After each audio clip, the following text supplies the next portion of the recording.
Okay, well, good. We're starting on slide number 291. And the subject we've been talking about lately is the Uniform Hebrew Calendar. And remember that the difference between it, the other uniform calendars are all basically the same every year. Like the Uniform Enoch calendar always has the same 64 days in the same order. The Uniform Hebrew has 33 different kinds of years that take turns consecutively. So it repeats, instead of repeating every year, it repeats every 33 years, which allows much more variety and being able to, the purpose of these sacred calendars seems to be allowing the maximum number of coincident holy days. So starting today, there's a triple father-son link between Abraham and Isaac.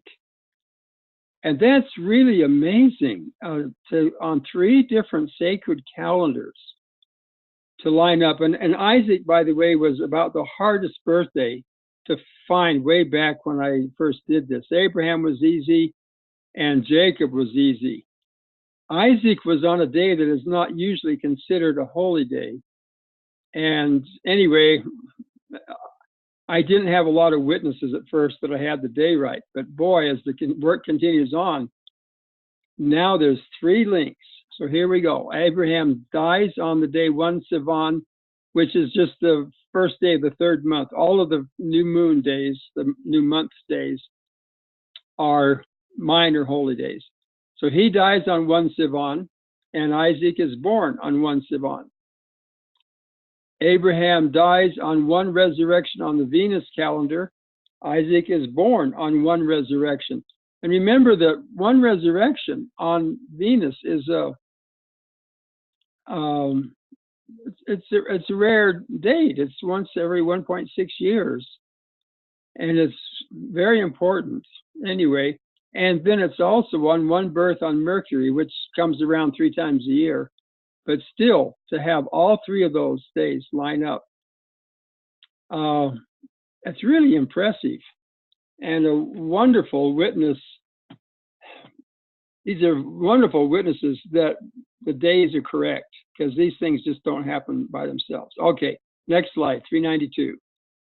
The 10 Commandments. Now on the regular Hebrew calendar, the 10 Commandments are given on the Feast of First Fruits. That's 7 weeks after Passover. So they had left on Passover. They'd been gone 7 full weeks. And the Bible, it doesn't really say it in the Bible. It kind of hints. It says they arrived in Sinai on the first day of the third month, and it doesn't say exactly when he went up for the 10 Commandments. But the Hebrew tradition is totally that it was on first fruits. And it was. But on the uniform Hebrew calendar, it was on Passover. So these are all these slides I show give different examples of the use of a uniform calendar. In this case, it's a Passover kind of event, but it can't happen on Passover because it happens 7 weeks later. You know, you can't have everything happen on Passover. So you have it on a different calendar. And then Moses begins his first 40-day ascent 6 days later on end Passover on that calendar. And again, that day is not anything on most calendars. It's just when he went up the mountain. Okay, next slide, 293. King Josiah, there was a really big deal when he read God's law, or he had his servant scribe read God's law to the people. It had been sort of lost and hidden, and his servant found it. They hadn't held a Passover forever. They hadn't been following this law most people think that this is just the book of Deuteronomy. I don't know why they think that. It might be all the books of Moses. I'm not sure. All it says is God's law. And most of that law is in Leviticus. And a lot's in Exodus. So anyway, whatever he found, let's say the book of Deuteronomy, he read it to the people, and he read it on tabernacles. That's partly because in the book of Deuteronomy, it says that on the Feast of Tabernacles, especially every 7 years, but you should read the whole book of Deuteronomy. And so he's doing that. So it was on tabernacles, not only on the Hebrew calendar, but also on the Enoch. They coincided that year, which usually just means it was on a Saturday. It was on a decision day. Now, see how important that is?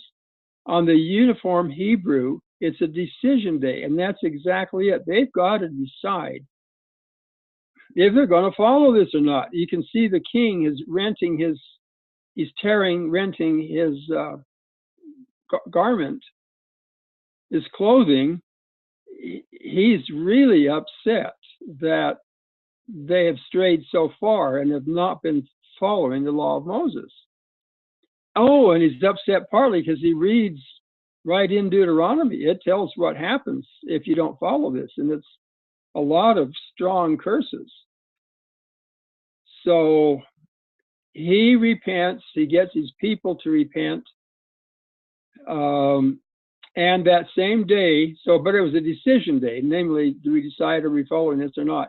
It was also in tabernacles on the Jubilee calendar, and on the priest calendar, it was the day delivered, which I'm not sure how significant that is, but it was another holy day. So that's 1, 2, 3, 4, 5 calendars that was a holy day on.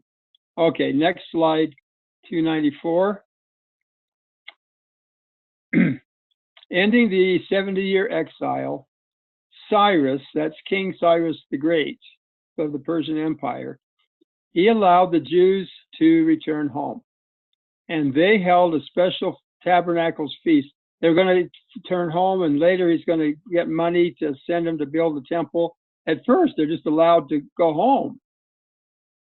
But they got back in time to hold a tabernacles ceremony on the Hebrew calendar starting on Sunday night. Tabernacles is on a Monday, but starting on Sunday night, which was what on the other. See again how they work together in tandem. On the uniform Hebrew calendar, it was the Day of Atonement, and it's also the day one creation on both Venus and uniform Venus. Those two only line up once in a long time. I haven't looked that up, but that's got to be like 1,000 years or something, because it's such a long period.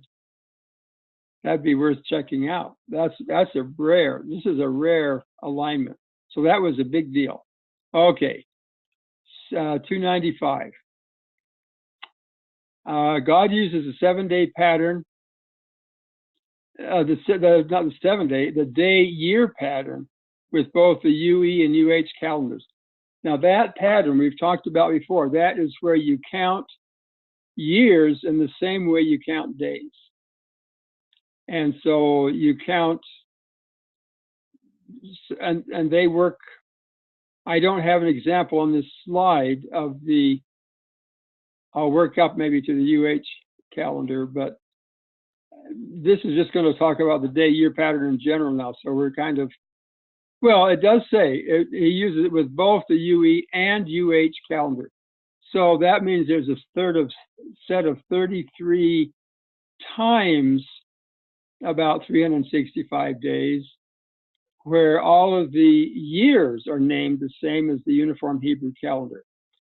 Anyway, the Lord had Moses wander 40 years due to a bad 40-day spy trip. Bad meaning that only 2 of the people that are being shown in the picture, Joshua and Caleb, are telling all the wonderful things about where they're going. This huge fruit, and the Bible specifically says the grapes were so big they had to be carried on a pole between two men. Whereas the other 10 spies only talked about how hard it would be to conquer the giant people that lived there. And that's why I call it a bad trip, because the majority won out. And it starts, anyway, they had to wander 40 years in the desert because of the 40-day trip. So the point of the slide is you count one day to a year. This isn't talking about great years where the years are named something in particular. It's just saying you had a 40-day trip and you're now going to wander for 40 years because of that. And this, you can calculate the exact day the trip began, and it was a decision day, which makes a lot of sense. That's what they're going for. It was one creation on the UV calendar, and 40 days later, it ended on one quickening on the UV calendar, and on Raven Day, on the Uniform Enoch. And Raven Day is it's either a day for the dead or it's an unlucky day. It's not usually a good result day. Anyway, so it was kind of a bad. So the point is they start off on a decision day and return on what it looks like a bad decision. Okay, slide 296. This is a really important concept. I only showed this slide once in the whole set, but it's extremely important. Even though the Hebrew and Enoch New Year is in the spring, the day-year pattern includes a 7-day week and the great year, and both of those begin in the fall. Even now, today, on the Jewish calendar, they say the first month is Nisan in the spring. That's counted as month number 1. But they get together for New Year on Rosh Hashanah, the first day of the 7th month in the fall. So they have 2 New Year's days. And then they also have kind of a New Year's in the summer and in the winter also. But mainly they have 2 main New Year's days. The one in the fall is the one that counts for the 7-day weeks and for the great years. And so the point is this. At the bottom it says, the 4 parts of a day are like the 4 seasons, and the Hebrew and Enoch days begin in the evenings. So the 7-year week and great years begin in the fall. In other words, looking at the picture above, autumn is like evening. Autumn is the time, well, let's do summer first. Summer is the hot part of the day. It's midday. Summer is like midday. A day has a hot part in the middle, and a summer has one whole season of a hot part. After the summer is autumn, which is like evening, and both the Hebrew and Enoch calendars start in the evening of the day and in the evening of the year, which is autumn. Our calendar, look at our calendar, Gregorian, we do the same thing. We start the day at midnight, in the middle of the night, and we start our year on January 1st, basically right in the middle of the winter. So our calendar follows the same tradition. And it makes sense. It's like our calendar makes actually the most sense for commerce, because it's saying, hey, most people are asleep at midnight. And if you have a commerce day, you basically want it to have the whole morning and noon and evening all on the same day. And then they say the year is kind of the same. And winter is when things slow down. And so you have the year change in the part of the year where you're doing the least. And then spring is like morning. A new paper is coming out this week on star years. I've had them on all these other years, but there's holy star years also. I've never written on them. And this same picture will be in this new paper, and it will be saying that summer is like midday. The star calendars start at noon, at midday. So guess when should the star years begin? They will begin in the part of the year which is like midday or noon. And in particular, they will start on the summer solstice. And even though it's a star calendar, they will start on the summer solstice of the Enoch calendar because that follows the actual seasons. That took a while to figure out, but after you figure it out, it's obvious. Like a lot of things, it's like, oh yeah, you don't want the seasons to follow the stars around because they're shifting. So anyway, so the star calendar is going to turn out to be like the yellow part of this picture. Okay, let's move to slide 297. See if we can get to 300 today. Okay, now this is another really nice 40-day thing. In fact, it's a 430-day thing. On Thursday, this certain day in 593 BC, which was one resurrection on Mercury, it was not a special, amazing day. But Ezekiel was told to model the coming siege of Jerusalem. This is 593. The siege of Jerusalem is going to be in 587 BC. Lehi's already left in 601 BC. Zedekiah has been the king since 596 BC. So this is several years into Zedekiah's reign. And Ezekiel is already, he's not in Jerusalem. He is over already in the captivity. He was taken early on. So he is over already in Babylon.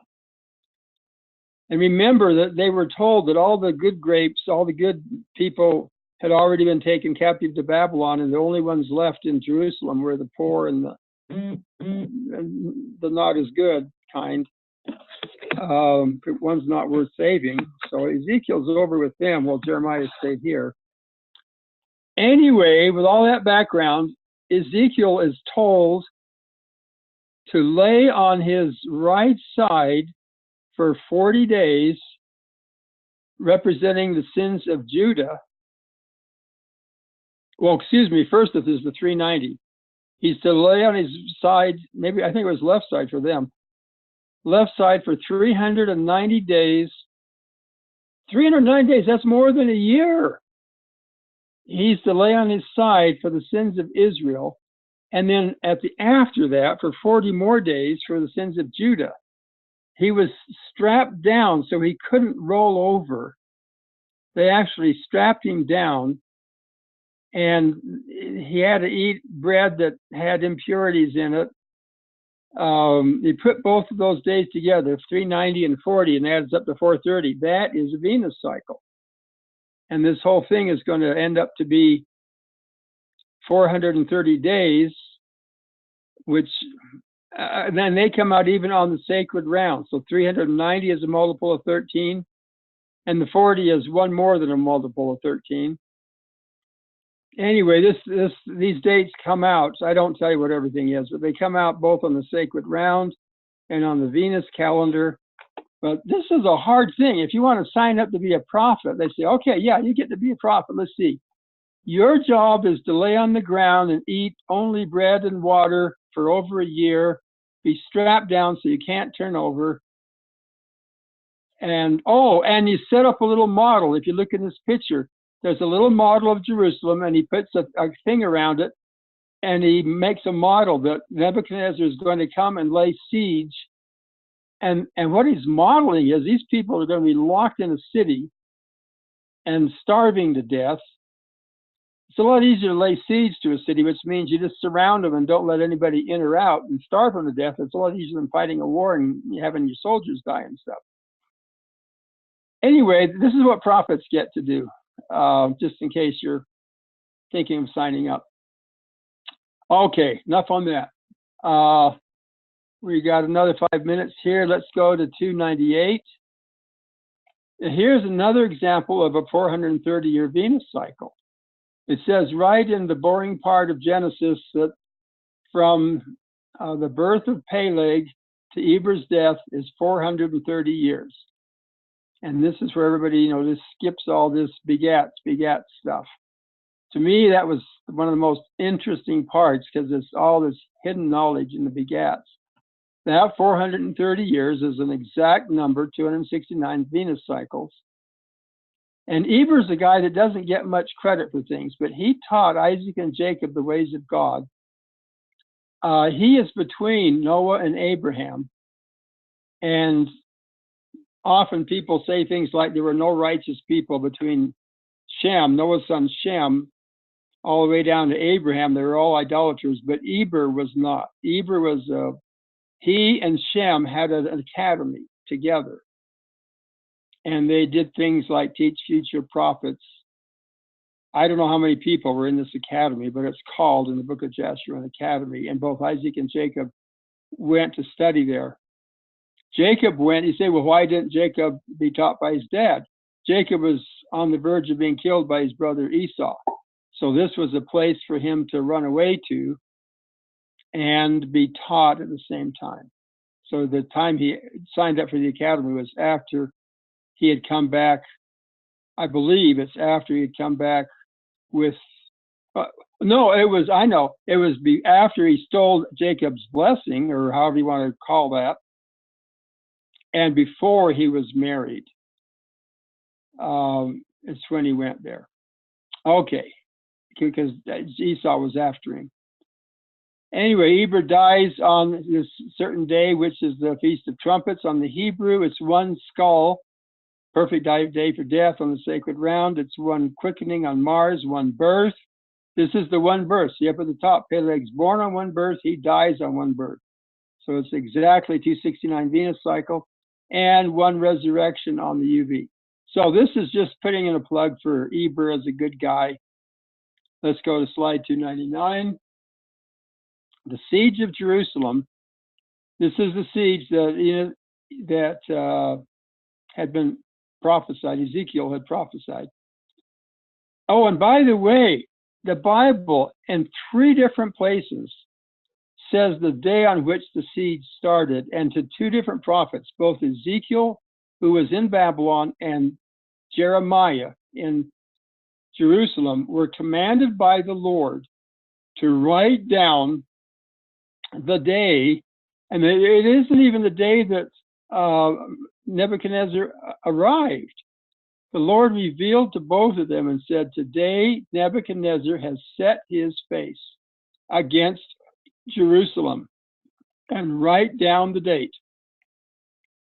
It was an incredibly important date to write down because it is one resurrection on both Venus and Mercury calendars. And this is the day, well, no, it's not the day.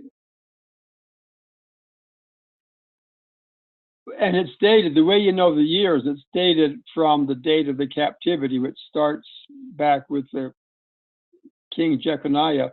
The official start date of the captivity was when the king was captured by Nebuchadnezzar, back on the Saturday, the 10th of March in 597 BC. And that is a date we've talked about already that's carved in clay. It's written in Babylon, it's written in the Bible. Anyway, the day is 10 Tebeth in the fall, and that's called the winter fast. And the winter fast is commemorating this event.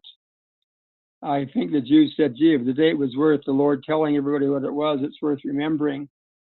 So that's the winter fast is commemorating the fall of Jerusalem. Let's go to 300. And that's probably a good place to stop. We're going to stop here. This is Josiah's purging of the idols. So he made the decision, they read the law, and he said, oh my goodness, we are worshiping all of these false idols, and he tears them all down. This is where Margaret Barker gets excited a little bit, that he also tears down the Queen of Heaven false idols, and she points out that back originally that probably was legitimate. I don't know if that's true or not, but I know that Josiah is a hero for tearing down all these false idols and getting rid of them, and was much favored of the Lord. So anyway, he purges all the idols out, and it's also on one resurrection. So it was 140-year Venus cycle before Babylon siege started. Oh yeah, so this is. We got to do 2 more slides because this is going to tie into the 40 years. Ezekiel did 40 years. He did 40 days for Judah. And you say, well, what did that 40 days mean? The 40 days was how long it had been since they had been righteous. Josiah was righteous and tore down these idols on one resurrection on Venus. And it had now been 40 years until the siege began. So this is the fulfillment of Ezekiel's prophecy.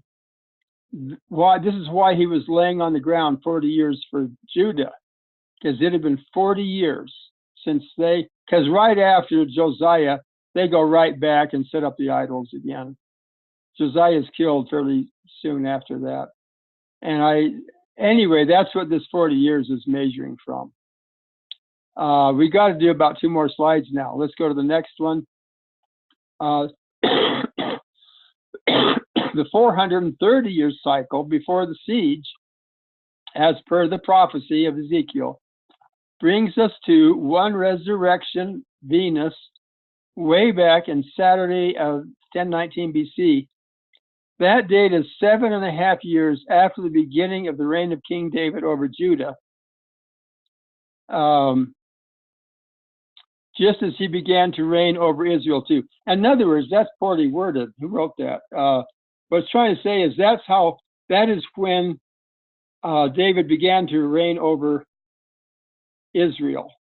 Remember, there were the kingdom had been divided into Ephraim and into Israel and Judah. And he became king of Judah first, and then 7.5 years later, he became king of all of it, united, Judah and Israel. This is measuring from when he became king. So the 390 days that Ezekiel was doing was sort of kind of like King David was the last righteous one over all of Israel. We're a little bit over time, but let's just push one more, go to one more slide on 302, and then we'll stop. This summarizes what we just looked at for the last 4 or 5 slides. So this is summarizing that Ezekiel prophesied that the siege would come 40 years after Judah and 430 after Israel last repented and chose to follow God. That's a good statement of it. So this shows that from King David being over Israel was 390 years, and from the purging of the idol is 40 more years until the siege, which began the fall of Jerusalem. So isn't that a cool prophecy? I mean, how many people have read that prophecy and just thought, what a strange thing, 390 days and then 40 days, what could that possibly mean?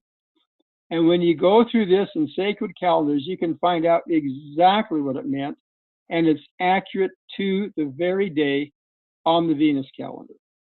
Okay, we will stop there today. I've had one question written in, which I will address first. And then everybody who is not too many tonight, be thinking of any other questions. I see Russell's here tonight, and this question is in fact from Russell, so I shall read it. It says, I'm listening to one of the talks from the last conference in Colorado, and Denver is saying that in Hawaii and in the Blackfoot Indians, they trigger the new year by observing the Pleiades on the horizon. How does that fit in to all of these sacred calendars? That was one of the first things I had read way back when I started this about the Aztecs. They had a ceremony according to, I don't know, according to what the priests learned, the Spanish priests learned, that it was in November when the Pleiades are straight up at night. It's called culminate, when they're as high as they're going to be off from the horizon at midnight. They had a ceremony every 52 years where they sacrificed somebody and cut their heart out or whatever. And that was to keep the world moving, that if they didn't do that to please God they were worshiping, that all of creation would come to a screeching halt, something like that. I have wanted to know for a long time what that is all about. And different Indians had something to tie to the Pleiades. And before trying to answer the question can be expanded about how almost every nation has worshipped the Pleiades, the seven sisters, the little star cluster up on the back of Taurus the Bull.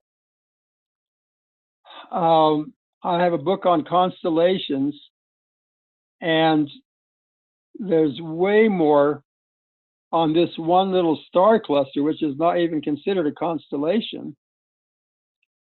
There's more pages about this than any of the constellations. It's just amazing.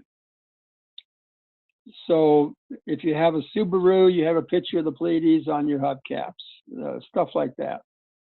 It's all over.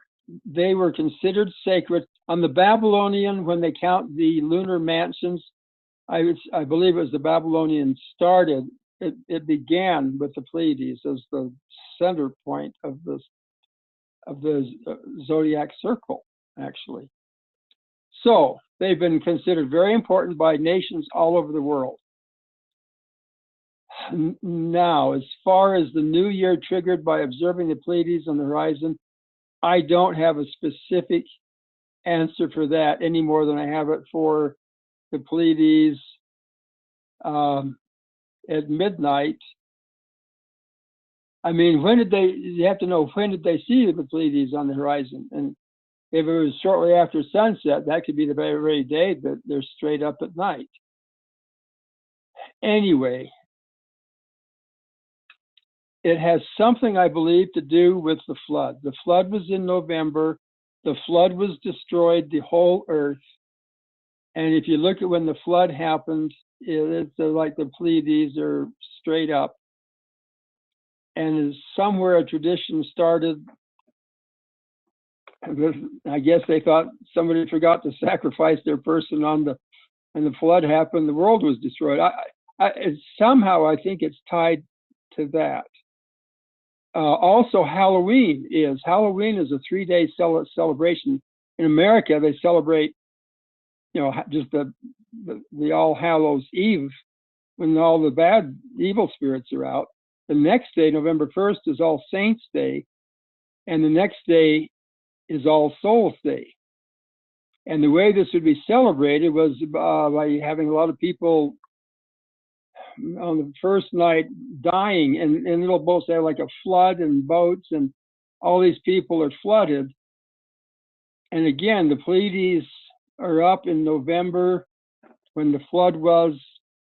So I haven't really put it all together, and I can't fit it in exactly, but it's something to do, I believe, with commemorating the flood when the world was in fact destroyed and the Pleiades were up. But I haven't got it nailed down to a specific thing. And I have the Pleiades as one of the lunar mansions, but I don't have any of the sacred calendars starting their new year or anything on the Pleiades, even though they're very, very important. So that's not a great answer, but that's the best I've got. Okay. Let me see the chat room. Let me just mention that it wasn't Denver that was talking about it. It was the person from Hawaii that mentioned that. Oh, I didn't stay for that part. Okay. It was Rob Adolfo. Yeah, Rob Adolfo. Okay. Yeah, I couldn't stay for the end of it. Okay. Yes. Here's the question. again from Russell, that came up just in his own research, which I don't clearly state on my chronology. And so the answer wasn't obvious from that. What about Zedekiah and Lehi? And if there's any other questions, put them on the chat thing. Otherwise, I'll spend the whole time on this because this takes a little time. So the Book of Mormon, page 1, says, my father Lehi was called in with several other prophets in the first year of Zedekiah. And he mentions, and then Jeremiah is mentioned right about that time is clearly one of these other prophets. The first year of Zedekiah is one of the best established years. It's probably the best established date in ancient history because it was right after the captivity of Jeconiah. Jerusalem was already destroyed. Everybody was already in captivity before Zedekiah starts. That's a big clue to what's going on.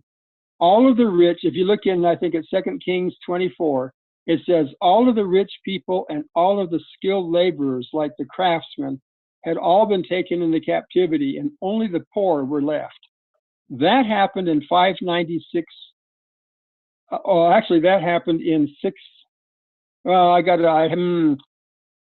that happened around the time. No, I think that happened right at the time of the 596 BC. There was an earlier destruction of Jerusalem in November of 601 BC, which is hardly mentioned and nobody even knows about, but it's in the Bible. Then they had rebellious kings, in particular Jehoiakim with a K-I-M, and he's replaced, and then they have somebody who's replaced really quickly, Ahaz or something, and then they have Zedekiah. Jeconiah is captured. 596 BC. Zedekiah is set up starting in March of 596 BC, after Jerusalem has been taken into captivity, okay? And when only the poor people are left. So here in the first verse of the Book of Mormon, if you understand all of that, and you read the first page of the Book of Mormon, you say, Lehi is called in the first year of Zedekiah, and then he has this vision where he sees that that someday Jerusalem will be taken captive. And he goes home and tells his son, and it says many will be taken into captivity in his very first vision. He goes home and tells his family, and his kids say, "You're crazy, Dad." This is two of the kids, the older ones. Say, "You're crazy, Dad. That couldn't possibly happen. Jerusalem has never been conquered. It's never had a problem. There's no way we can be taken into captivity. You're a visionary dreamer that's lost it." Now, how can this be the first year of Zedekiah when Zedekiah reigns after everybody's gone? The story in the Book of Mormon cannot be happening in what the Bible calls the first year of Zedekiah. When you look at how these kings reigned, they all had regular names, like this was Mattaniah or something, a son of Josiah, and the brother of the one taken in. And Nebuchadnezzar always comes in and he gives the kings a new name. He gave Mattaniah a new name called Zedekiah. Nephi, they were long gone. They left 600 years before Christ is born. Christ is born in April of 1 BC. Lehi leaves in April of 601 BC, to the day 600 years before Christ is born. The king's name at that time was Jehoiakim. If you look at, did Nebuchadnezzar change his name? He's the one king where they don't show a name that was changed. And I submit, and I wrote a paper saying that I believe that Jehoiakim with a K, his name was changed to Zedekiah. And Nephi is referring to Jehoiakim. If you look at when Jeremiah began to preach. It's in the first year of Jehoiakim. That's when he's called. That's when Lehi was called, the first year of Jehoiakim. That's before Nebuchadnezzar, that's before Nebuchadnezzar. No, it's not. Nebuchadnezzar, it's not, let's see. It's not before Nebuchadnezzar. Nebuchadnezzar is reigning, and he had taken Daniel and a few princes into captivity. So there is a Nebuchadnezzar. Technically, the captivity had started when Daniel was taken, about 4 years before. But no fall of Jerusalem, no big captivity, just a few princes that were being trained to be kings, and nobody got too excited about that because that's what Nebuchadnezzar did. He trains people to become sub-kings that pay tribute to him, etc. So that's why his kids said it couldn't happen. Jerusalem can't fall. Nobody's going to be taken captive. We don't believe this stuff. It could not have been in what we call Zedekiah. So then what happens is later on, another guy is called. He's called Zedekiah. And whoever's writing the Chronicles and explaining these kings, which is Ezra, he doesn't want to confuse. This is my theory. He does not want to confuse the readers. So he uses Zedekiah to refer to the later king. And only in one place it looks like where he forgot. And I wrote a paper on this, and I show where that is. He forgot, and the word Zedekiah is used back for Jehoiakim. But it's mostly been fixed so that Jehoiakim, so you don't confuse the two. So that's my solution to that. And it turns out there's one place in the Book of Mormon where Nephi says that Jerusalem was destroyed shortly after they left. They left in 601 BC in April. In November of 601 BC, Jerusalem was, quote, destroyed, quote, to use the biblical word, in the third year of Jehoiakim, because Jehoiakim failed to pay tribute. So there was a destruction immediately after they left, but it wasn't the big one. Then many years go by in the Book of Mormon, and then Lehi has a vision that finally Jerusalem has really been destroyed. And that is after Zedekiah was in for 11 years. So in 587 BC, he started in 597 BC. So that to me is the solution to the problem. On the very first page, I remember last week, I said the problems in the Book of Mormon that look like the worst problems are actually the best stuff. That's a horrible problem on page 1 of the Book of Mormon, because there's no way Lehi can prophesy a captivity after the captivity has already happened. Oh, and just to follow up, we've got another minute, and I don't see, I'm looking at the chat, and I don't see more questions, so here we go. Check, what am I going to say? I'm going to say, so you say, well, wait a minute, what about the captivity in 587 BC?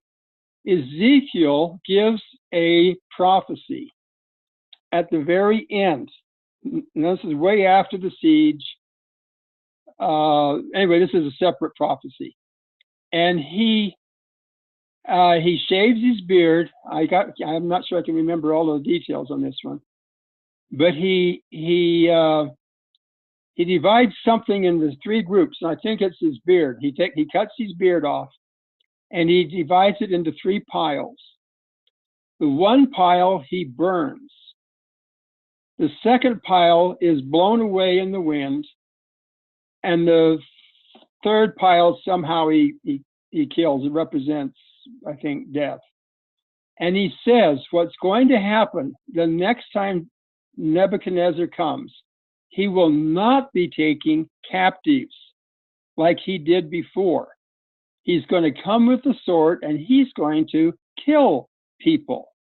Not only that, he's going to burn the city, and some people will leave and be scattered, but they will not be going into captivity again. So here you have a prophecy of Ezekiel about the final 587 fall, that specifically says he'll take very few captives.